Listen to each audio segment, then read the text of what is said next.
And I appreciate being listened to because it hasn't always happened for me.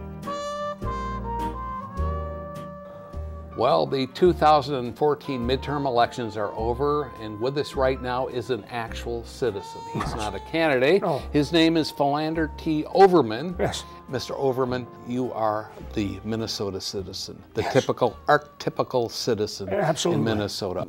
Did you vote? Well, yeah, okay. Just, okay. Yeah, okay.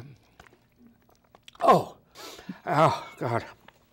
God, that's good. You know, just hydrogen and oxygen. Could you put it back on the floor, please? Oh, sure. Okay, yeah. Yeah. Oh, no. Could you answer my question? I am a citizen, yes, and of course I voted. I may have voted more than once. Really? Early and late. You are a concerned citizen. I am. I'm looking around at the way things are, and I'm wondering what the heck's going on.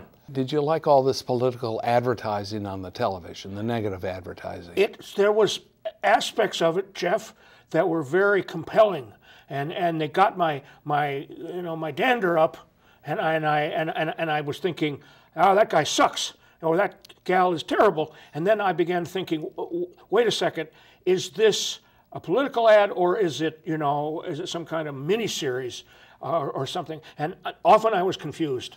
I've heard that these negative campaign ads on television and in the mails are designed to get people not to vote. Right, right. It didn't work on you, though, right? No, I remember my duty as an American citizen. My spine is stiff, Jeff. What do you feel like when you go into a polling place with that ballot, into that little cubicle? I know. And you fill in the corners? What I'm scared about, Jeff, is that I'm going to mess up filling in the little dot things. Sure, yeah. You know, because they're tiny, and the little pens they give you, sometimes I want to make it just right, just perfect, so that the gal I'm voting for just really knows that I care. And so I don't want to slap outside the lines, but I don't want to be too far inside them either, because then some Republican throws it out. No, you're an educated person, correct? School of Hard Knocks. In Minnesota, that's no reason to disqualify you from voting, is it? No, I think not. Now, the election returns are in now. As I recall, there was a great deal of defeat. The DFL lost the Minnesota House of Representatives, but all the state-level offices fell back into the hands of the Democrats again. They succeeded at that level. Attorney General, state auditor, Secretary of State, the governor, and the lieutenant governor. You know, it wasn't that bad, was it? I don't know. Is it going to be more of a government of indecision now, or? I think it's going to be kind of like an acid flashback sort of a government. I mean, there's going to be moments when nobody knows what's going on, you know. There's just going to be this kind of wide-eyed thing, like, deer in the headlights.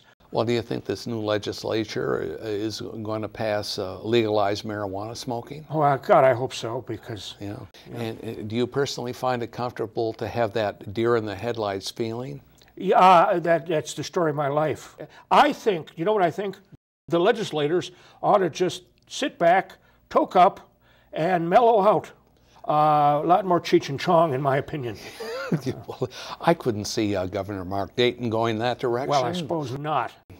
Philander, you are a citizen. I am. Do you have any advisories over the next 2 years of the new Minnesota legislature? Just grab on to the sides of your chair, and take the ride, a partisan thrill ride. I think it's going to be some of this and a lot of that. There's going to be explosive and there's going to be implosive. Slow down a little bit. Let me write this down, okay? Yes. It's going to be what? It's going to be explosive and implosive. It's going to be meaningful and meaningless. Meaningful. It's going to hurt and it's going to help. Not necessarily in that order. Philander? Yes. Thank you so much for coming here. Thanks, Jeff. It's always a pleasure to execute my citizens' responsibilities on the radio.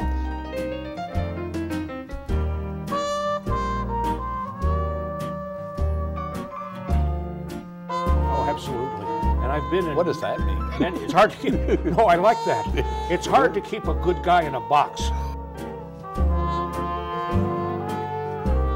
Democratic Visions is independently handcrafted by lefty Southwest suburban volunteers for the entire metro region.